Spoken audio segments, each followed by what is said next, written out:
Good morning, Cindy Swa. Morning, ma'am. How are you doing today? Good and you? I'm very good, thanks. Did you enjoy your 2-month break? Yeah, it was very nice. Okay, excellent. Were you on holiday also, ma'am? Pardon? Were you on holiday also? Yes, I was on holiday. It was very nice because for 2 months we could just sleep and stay inside, you know? Yes, exactly. Yeah, that's what I always. Yeah, so we'll just wait another 5 minutes to see who joins us and then we'll start, okay? We'll just give them some Okay, time. All right. no problem, ma'am.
Hi guys, we'll just wait 3 more minutes to see who else joins us and then we'll start the class.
Okay, so good morning, everybody. How are you doing? Good morning. So yeah, just let me know how you're doing in the chat. It's great to have you guys back for the second semester. And I hope that you had a wonderful long break. So just a few things for you to remember if you've forgotten how to use the online class. If you'd like to answer a question, you can write me in the chat. And yeah, if you have any questions, you can just let me know as well. So let's get started for today. So today it's actually just a little bit of a recap from the previous lecture that we did. And it's how media creates culture. Firstly, I want to know, are there any questions from the first semester? Anything that you're really struggling with? I think that one of the most difficult parts maybe in this year has been referencing an essay structure and maybe a little bit of understanding the theories.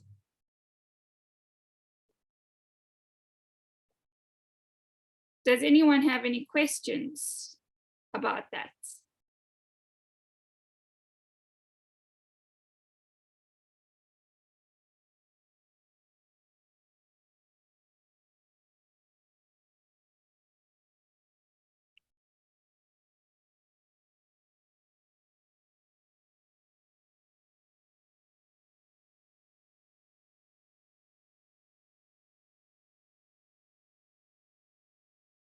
Hi guys, so I'm not sure what's going on. I'm not sure if there's load shedding, so sorry about that. Maybe there is.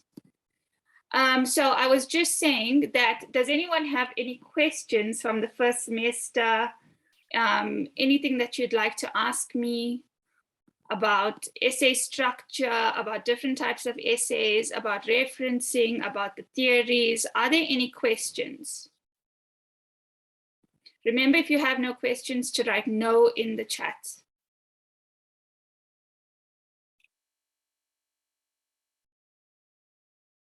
Can you guys hear me? If you can hear me, please write 5 in the chat.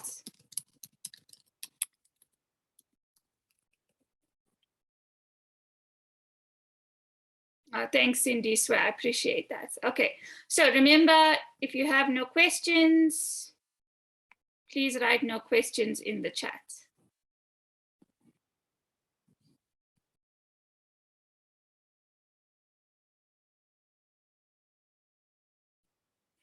Okay, so, and then, yeah. Is everyone okay with the content thus far? Anything problematic about the supplementaries or even the assessments that you'd like to ask me?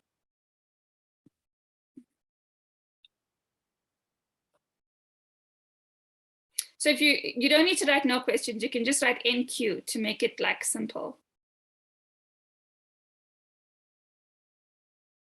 Cool. So what I'd like to find out from you, how do you think, in your opinion, the media creates culture in South Africa?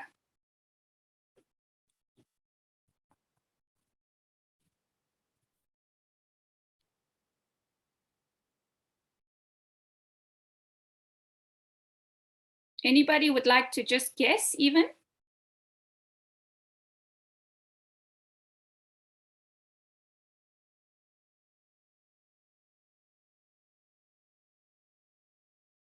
Think about social media. Think about the topics that we spoke about in the first semester.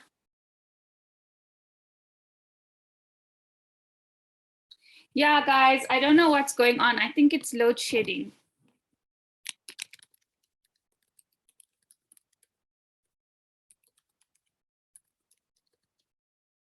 Okay, so my question again, how does the media create culture in South Africa?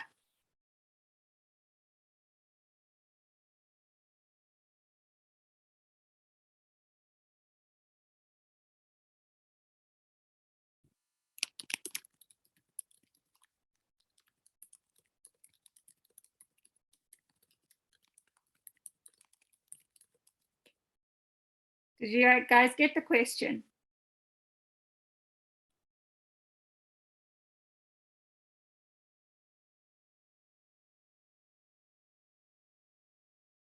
Okay, is there anyone who would like to guess or give it a go, even if it's not correct?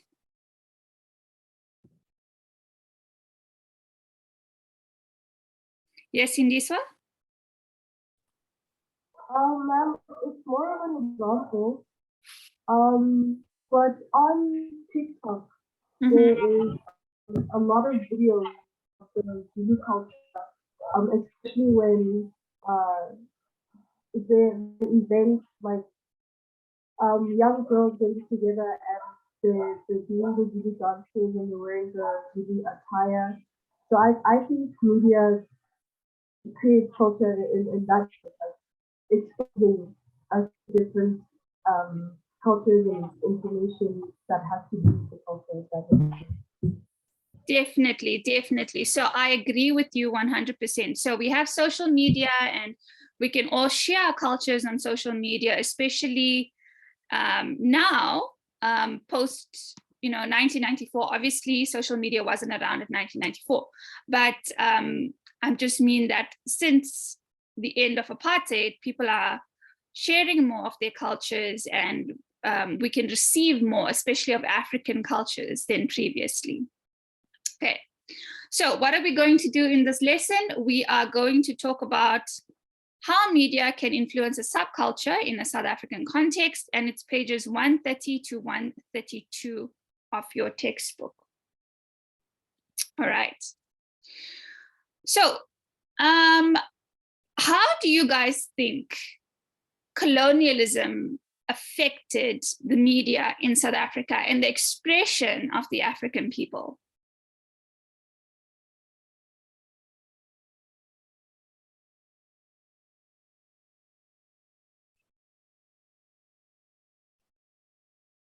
It is on the slide, but I'd like to get someone's opinion as well.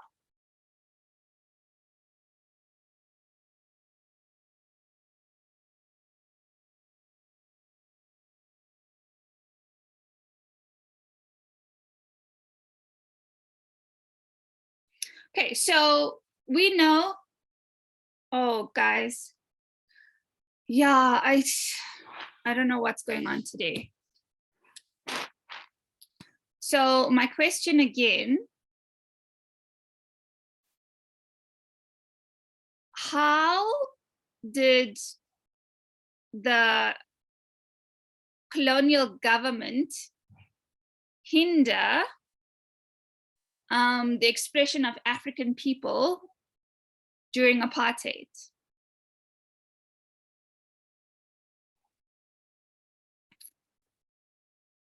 Let me just check something with my connection here.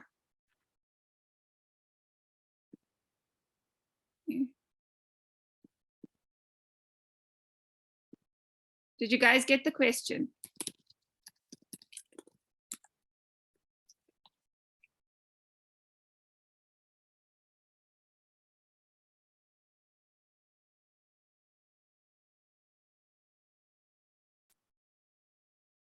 So how did the apartheid government hinder or control the African culture, particularly through the media during apartheid?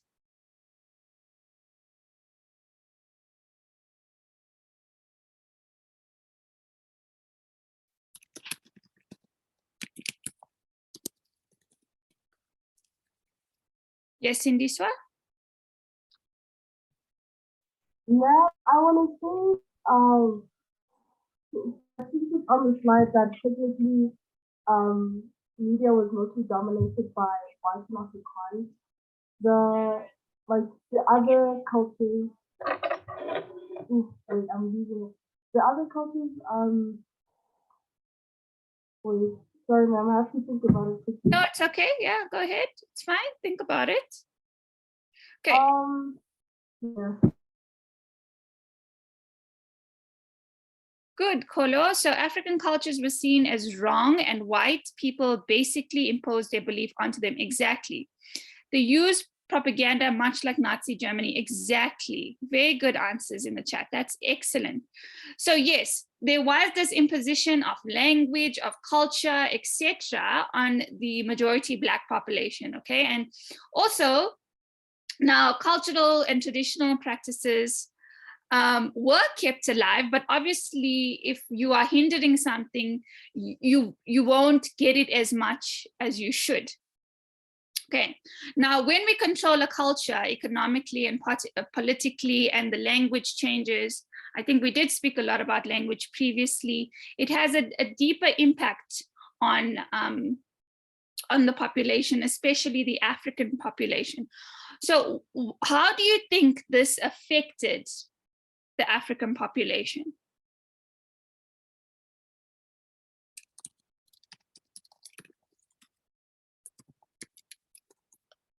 Think about it. If you only receive news in a certain language, and you only see certain, or you only hear certain things on the radio in a certain language, how could that affect you?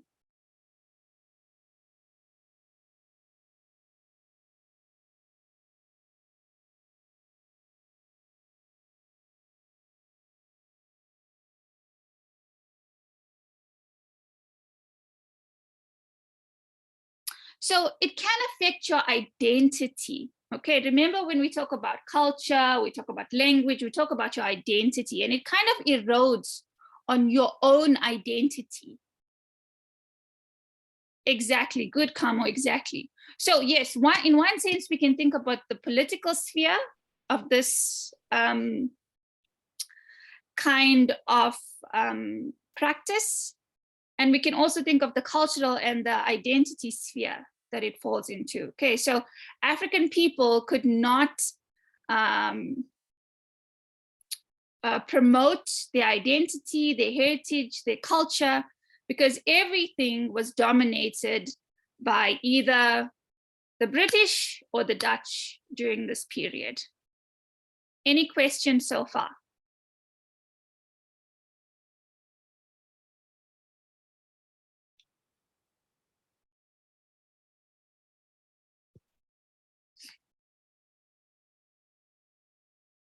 So what I want to tell you guys, it has a deeper impact. Okay, the media has a deeper impact when we don't find representation of our own people. It affects us psychologically, and we must remember this. That's why right now in South African media, we see a lot of representation, and it's very important for you to see people, African people in that sense, who are successful in the media. So you know that you can aspire to those heights. Okay. Okay, so South Africa right now is a multicultural country, which we know. We have local ideas, international ideas. There's a lot of globalization. We did speak about globalization. And we see a lot of local music, you know, and it's wonderful. Things like Amapiano, etc. Okay, these things, it's wonderful. So media is used to promote and create culture in post-transition South Africa. Okay, we can see that everywhere. Why do you think the radio in particular has been so successful?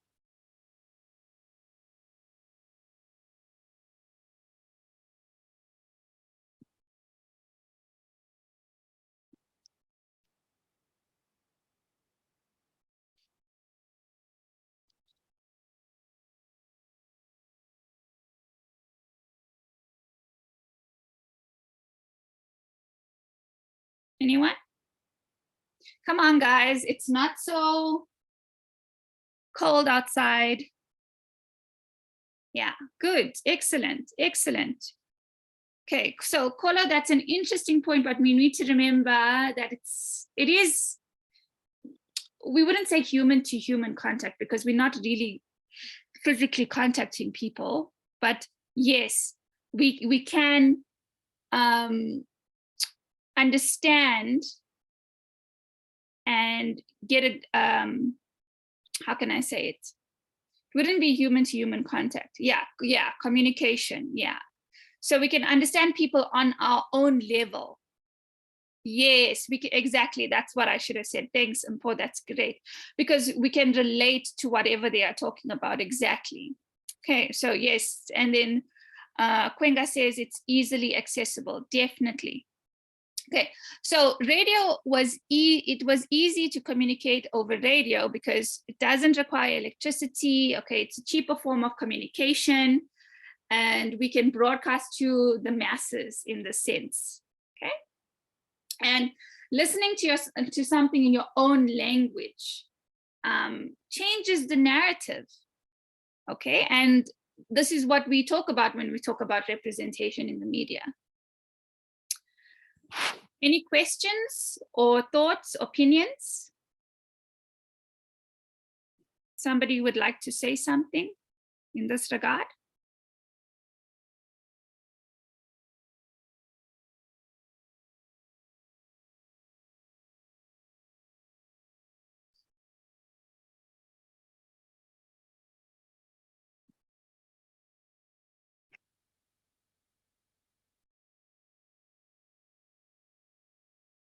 Okay, cool.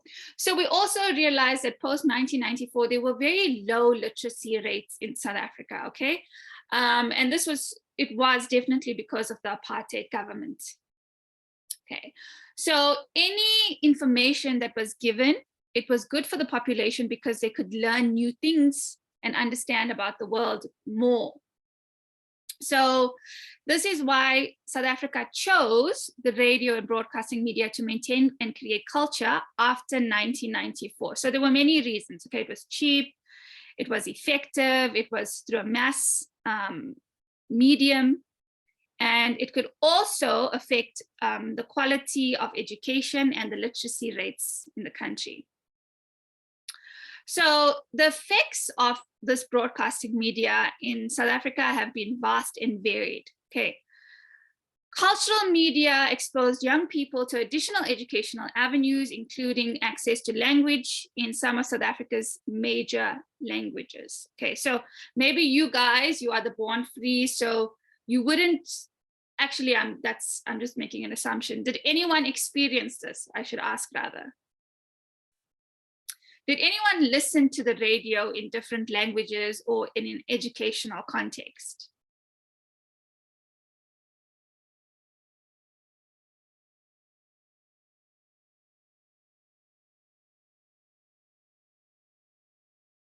Okay, yeah, so, but I mean, for those, post 1994, they would use it in this way. These, technology has changed the way we do things. So we have a wider and varied mediums of learning new things. But back then they would use the radio.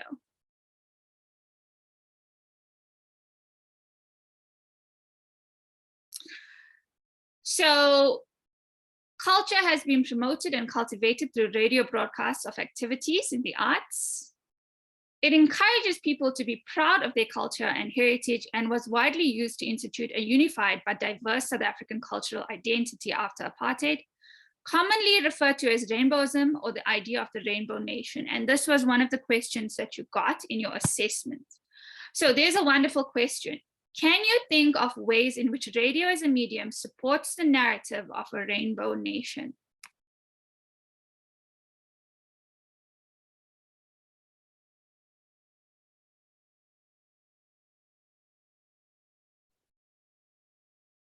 How does the radio promote rainbowism?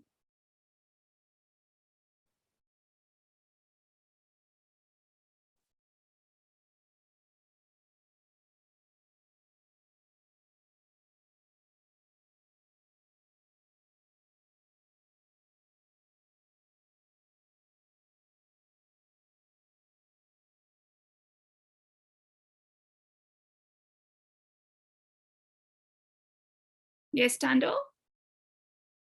Ma'am, I think having the different radio stations in literally like all 11 languages or most of the 11 languages that promotes maybe supporting, I don't know. Yeah, no, definitely, yeah. So don't be afraid to express your opinions. Remember in the beginning of the year, I said it's a safe space for us to try. So yes, exactly. When we get so many different languages, it creates this kind of culture because people are free to express themselves and to hear themselves in their own language. And you get this wonderful cosmopolitan mix of different languages and expression of culture.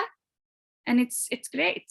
So Sindiswa says, radio stations that are mostly in other South African languages like Zulu and Xhosa are the most popular in South Africa, such as Ukhozi FM. Definitely, I agree. So yes, so we also need to take into account the languages spoken in South Africa and what are the predominant languages, which we did do in the first semester. And we saw that Zulu and Xhosa are the most popular in South Africa, which means that these radio stations would come across as being more popular. Okay, so yes. Questions, comments?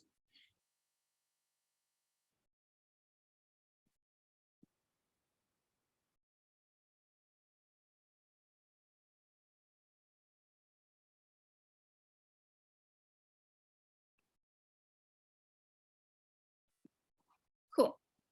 So let's talk a little bit about cultural studies. Cultural studies acknowledge that society is complex and made up of different people with different cultural practices, way of life, beliefs, and values. And this we did do in the first semester. So culture also relays to future generations how beliefs and values are passed on.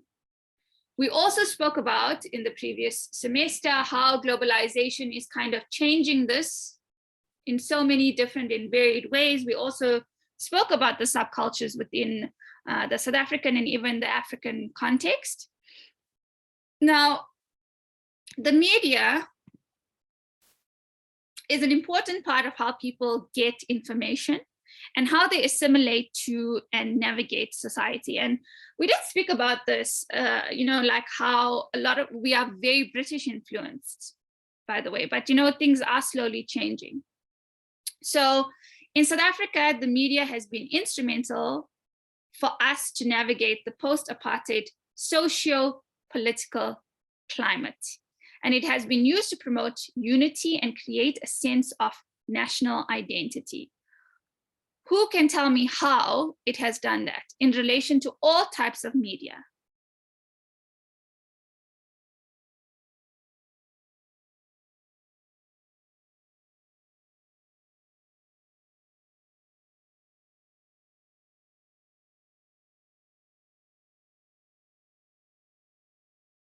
Yes, Tando.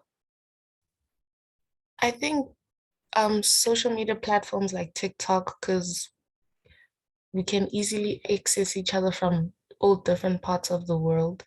So when you see people that are similar to you, you kind of join that and you recognize. Am I answering the right question? Yes. Like how social media. Yes.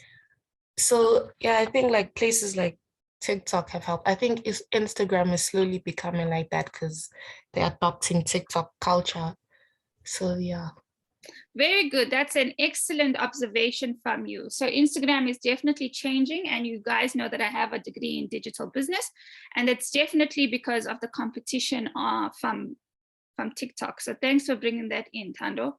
So yes, we do kind of relate to the people on TikTok or even on Instagram or any other kind of media for that instance. I mean, if we look at Netflix, for example, we see that there's a lot of South African shows on, and this is amazing. It allows us to see these people on an international platform that are doing amazing things. And then it can also spur us to know and to understand that we can also reach this kind of level. Okay, so we can aspire to great things.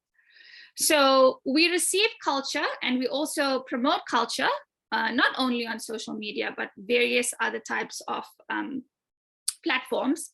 And, digitalization has opened up this massive portal for us for expression. And it's very, very Afrocentric, which is great. It's fantastic. I think now more than ever, or we have the possibility and the capability to be more Afrocentric than previously. Questions, comments?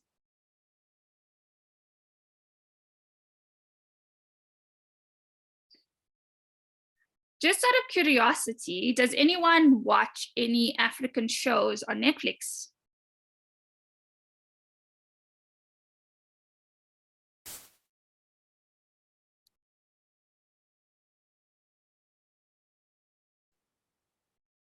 Oh, that's great, Mpo.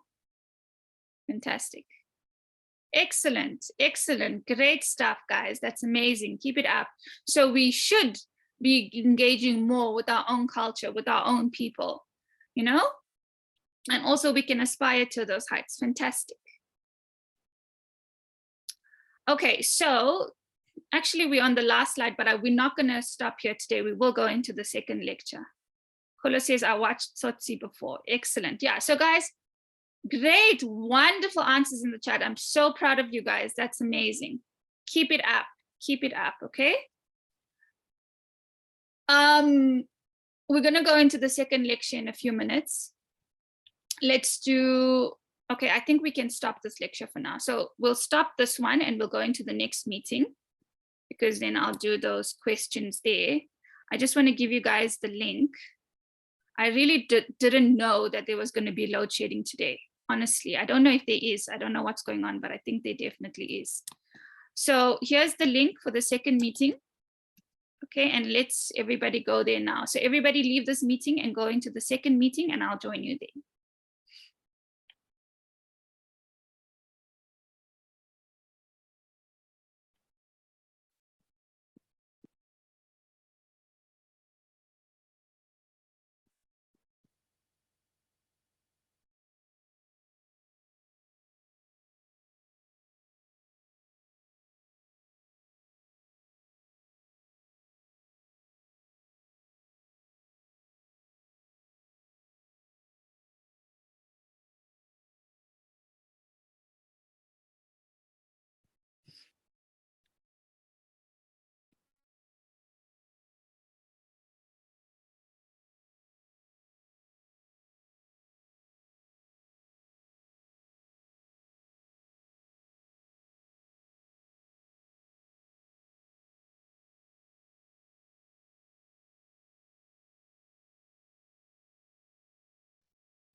So we'll just wait a few minutes for everyone to join us. And then we'll go to these questions.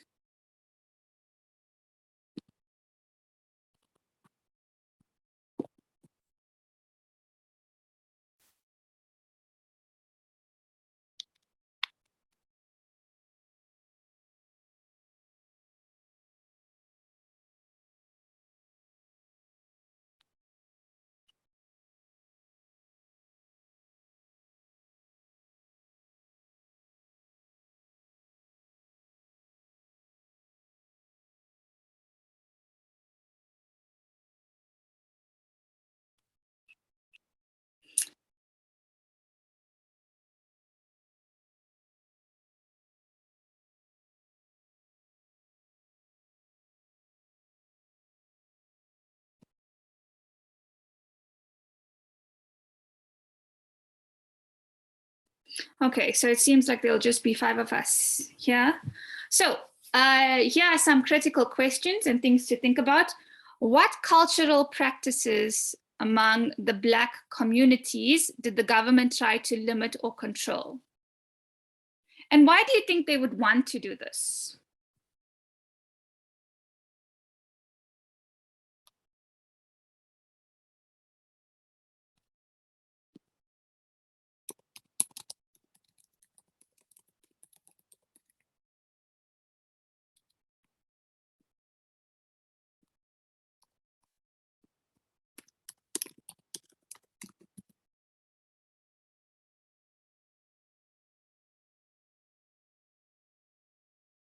Guys, did you get the question?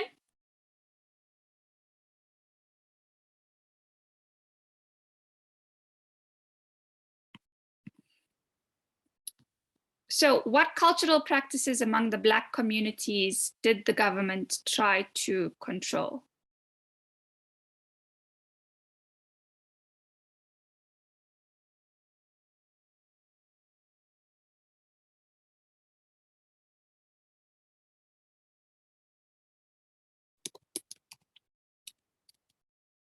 Yes, Tando. I think maybe like gatherings like from the Black people, like were not supposed to happen. Only if the government knew of it, then probably is. But apart from that, I feel like also things that would empower each other, like Black people empowering each other, like the government would not want that because maybe Black people would help each other see the light or something like that. Definitely, definitely, 100% Tando. That's a great answer. So yes, I mean, they did not want any kind of uprising, right? Their goal was to control the population in any way they can and to impose their culture and their language on the population. So to make it seem as though what they were doing was actually correct in a sense, and we know that it wasn't correct. Okay, so yes, great. Is there anyone else with any other opinion on that first question? Very good, excellent, Kamo. They limited any form of assembly between Black people. It was divide and conquer, definitely. And I think that they also would put some kind of African chief in charge. And you know, that also created division between the people, which was horrible. Okay, so definitely, excellent.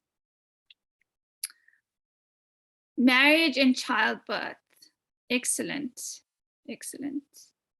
Yeah, I mean, I just think that they thought in general that African culture was inferior to their race, to their culture, to their language, etc. And that's why now, in the times that we are living in, we don't see that so much. And that's why digitalization has brought this about, and it's increasing the rate at which we are able to absorb different languages and even our own language. And that's why I'm saying to you, this watching Netflix in different languages, in African languages, is just amazing. Okay, it's just amazing. Okay, any other questions, comments?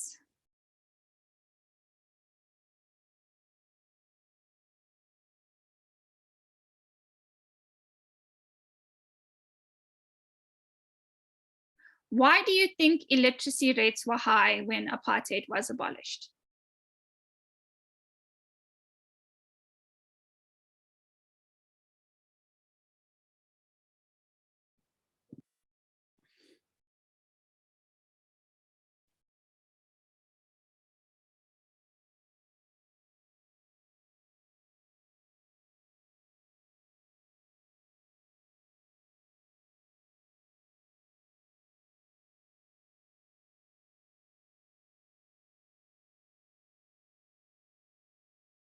Anyone? Yes, Tando? Because then Black people were then given access to go to schools like every other white child and everything. So that's But how they increased. okay, okay, so remember we're saying illiteracy, not literacy. Oh, my bad. Yeah. That's okay. We all make mistakes. So yes, so why do you think illiteracy rates were high when apartheid was abolished?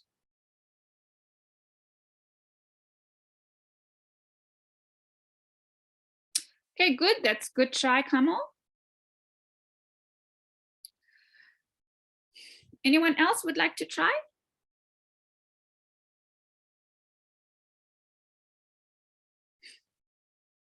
So remember, African people were living under subjugation during apartheid, right? There was a lack of anything in their own language for them to understand. And I know that maybe some of you don't know this, or maybe you do know it. I don't like to assume, but when you learn something in your own language, it's easier to understand. okay? They had no access to quality education or even education in their own language. And this is why literacy rates were very high, okay? And we still see this kind of systemic ideology infiltrating into South Africa today, where the illiteracy rates are still high. Hopefully with technology, this can be mitigated, or with changes in education, okay? But it's something that we are working to abolish. Sindiswa says, a lot of Africans would not go to school due to not understanding English Afrikaans. Exactly. Exactly. I mean, guys, imagine if you speak Zulu and now you're going to learn maths in Afrikaans, right? How difficult is that? Or you're going to learn, you know, you're going to learn a subject that's not in your own language and you don't even have an understanding of English. So it was very difficult, and there was no proper schooling due to the colonial policies as well. Okay. Any other questions or comments?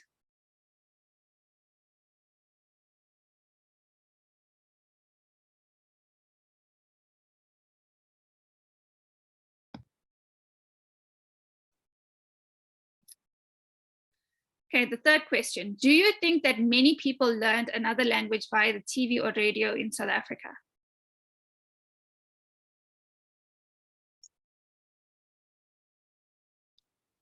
Yes, Tando.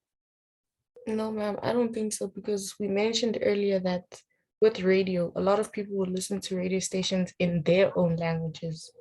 So I don't think they'd easily like divert to other ones, because they probably didn't want to listen to English spoken news or something like that. Okay, that's a good opinion. I see some different opinions in the chat. Thanks for that, Tando. So Kolo says yes. Sindiswa, yes, since radio was popular, very popular in apartheid times. Okay. Yeah, but remember that it could be, you know, that's a debatable one. We'd have to do more research here. We're just giving value-based statements, you know. Maybe a lot of people did listen to English and Afrikaans. I'm not really sure. I don't even know if people understood it. So Kamo says, actually, a lot of Black people are multilingual. Word of mouth was big because the point was to assemble and fight the apartheid system. Wow, that's a great point. Thanks for that, Kamo. Not with radio, but with TV. Yes. Okay. So yeah, I mean, because I don't even remember TV. I mean, I was like 4 or 3 years old at the time. I don't even know what was even broadcast at this time on the TV. So yes, I think that Kamo's point is actually very relevant. Okay, because they had to learn different languages to fight the system. That's really true. So yeah, cool. Those were great opinions. Wonderful. How do you think radio promotes cultural diversity? Can you give examples?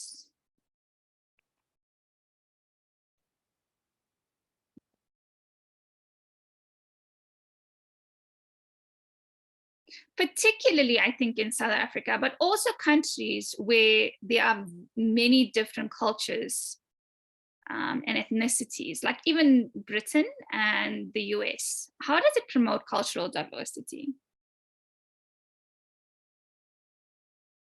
Like in South Africa, we have radio stations that are catered just for Muslim people as well, which is amazing.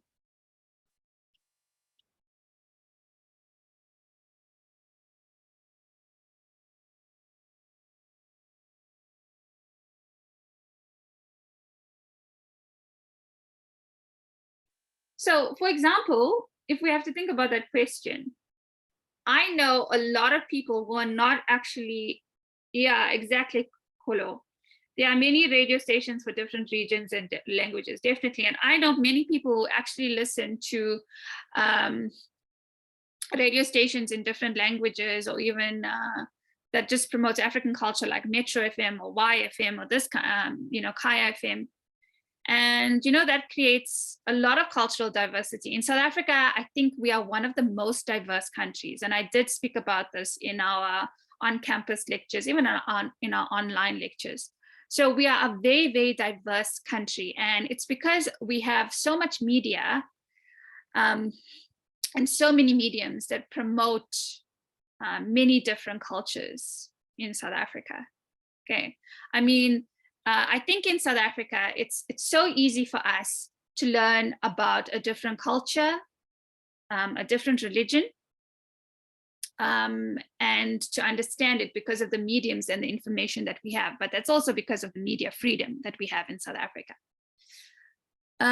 Any other questions, comments about that one? Does anyone know if there are particular Christian radio stations? I know about Muslim radio stations. I'm not too sure about Christian radio stations.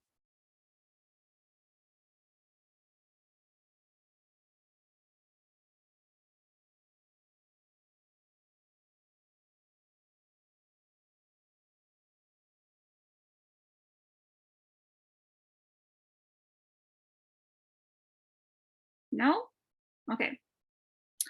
So when we talk about westernization, we refer to globalization. And the next question is, how westernized is your community?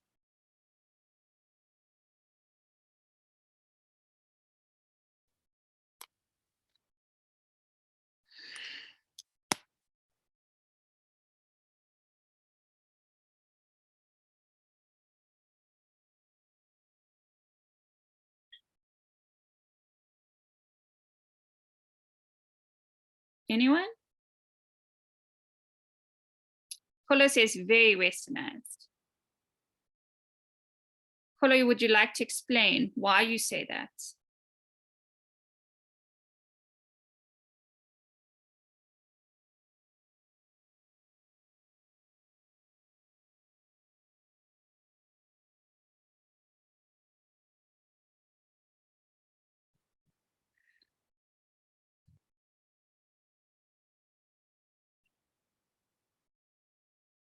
I think we are very westernized, and we did speak about this during the first semester about globalization and the mediums that we have and the language that it's available in and the policies that they have.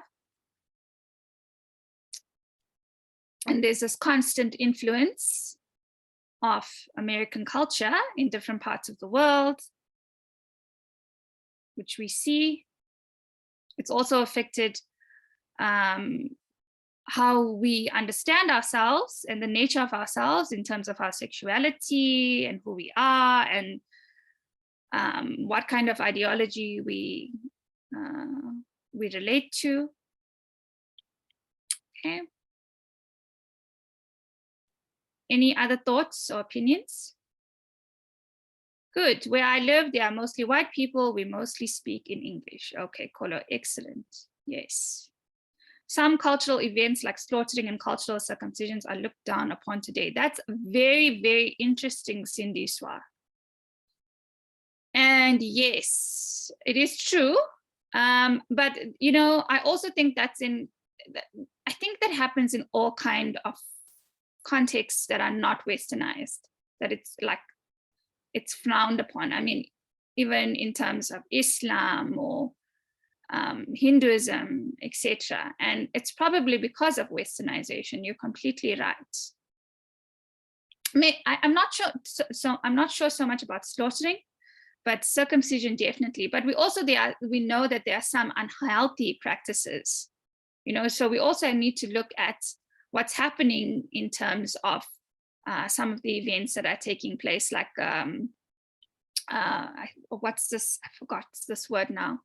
But there are some practices, even with females, that it's not healthy for the human body as well. Okay, but yes, that is true. That's a wonderful point to bring across.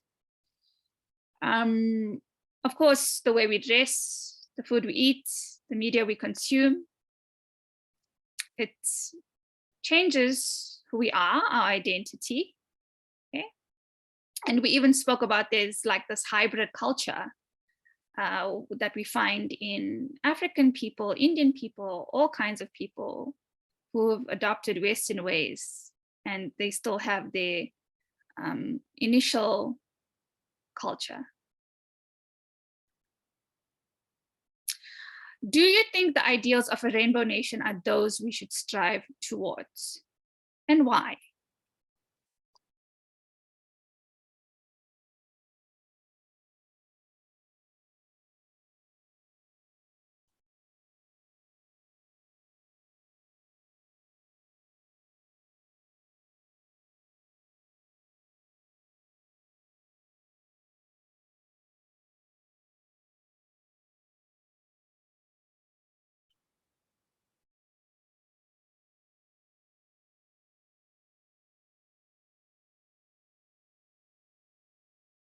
Anyone?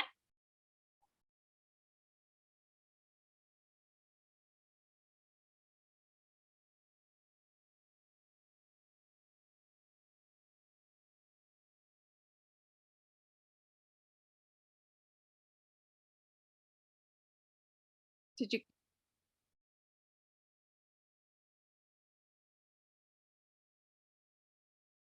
Good, Kamo. Cindy's right. Yes, in South Africa, we still tend to separate ourselves by color. Yeah, so in South Africa, it's, you know, it's very political, this kind of idea, and it does have consequences. Whether it's to Indian people, or to African people, or to white people, the political kind of processes does have an effect on us, and you know, some of these policies can create disparities between people where we separate ourselves even more. Okay, even though the media tries to create this rainbow nation. So we also need to understand like the policy effects on the creation of a rainbow nation. People need to embrace their differences and each other. Yes, definitely, definitely. So there is a need for us to have like a cultural understanding in the South African context, because we have so many different cultures, races, religions, etc. We need to embrace our differences and each other and try to understand each other as much as possible. But I love South Africa. I love diversity. I think it's amazing. I'm such a diverse person, and I enjoy having different kinds of cultures and learning from different people, different ideas. That's why I love South Africa so much. Maybe not so much in the political sense, but in the cultural sense. Okay, any questions, comments?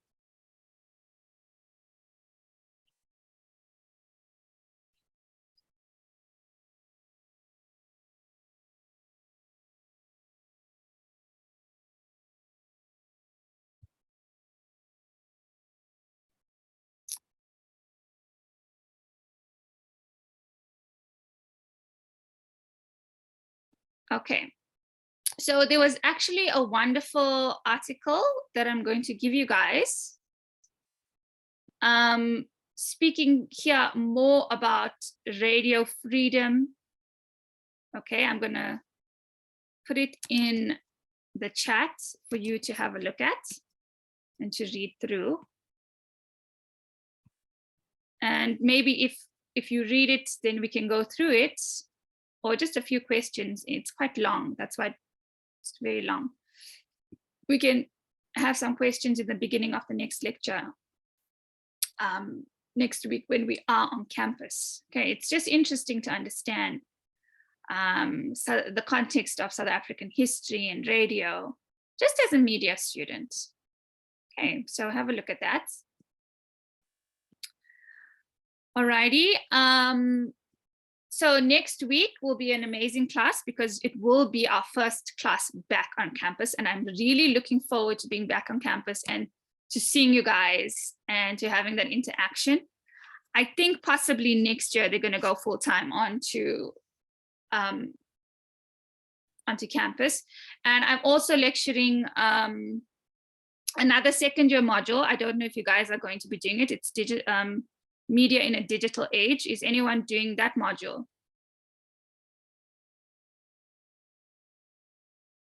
It is a second year subject, media in a digital age. Oh, it's a first day back, so maybe people don't know. So yes, I might see you in other classes. okay, which I look forward to. Next week, we are going to be talking about representation in the media with a focus on the South African perspective. So I did touch on this a little bit today about representation and why it's important. We're going to go through it next week a little bit more and understand it. Okay, I want you guys to think about what representation means in relation to the media, why it's important, why we need it as South Africans, particularly more so in terms of African people. Not only African people, but, you know, the past was hard for a lot of dark-skinned people. Okay, any final questions, comments, something you want to say?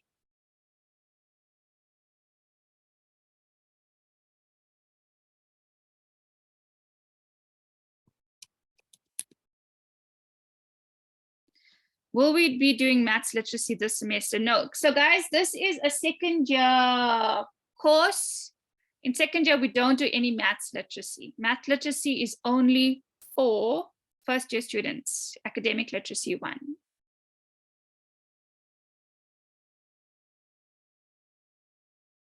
Sindiswa, do you want to learn maths? Should I set up a maths lecture for you? No, I was just saying. Okay. All right. Any other questions, comments? Did you guys enjoy the first lecture back? I'm very sorry about the technological problems. You know, we live in South Africa, so we don't really know when we're getting load shedding at this point in time. So I'm very sorry about that. Okay, so I will see you guys. I'm very excited to see you guys next week. Have a wonderful week further. Enjoy your lectures. Okay, let's work hard. And yeah, see you next week. Bye, everybody. Bye, ma'am. Bye. Ma'am, can we still see you once a week? Like online once a week, physical once a week? So I think they changed the timetable a bit. There are 2, for me, because remember there's the other ADL2 lecture called Varna. So for me, I have lectures on a Monday, ADL2, and on a Friday. So Monday morning and Friday morning. Okay. Would that be the same lecture, or we need to attend both Monday and Friday? No, it's the same. We're just continuing with 1 lecture a week. So you don't need to attend. If you attend today, you don't need to attend another lecture, ADL2. Okay, ma'am. Thank you. It's my pleasure. Okay, bye everybody. See you next week. I enjoyed the class so much with you guys, and I appreciate all your responses. Bye, guys. Bye. Bye. Bye.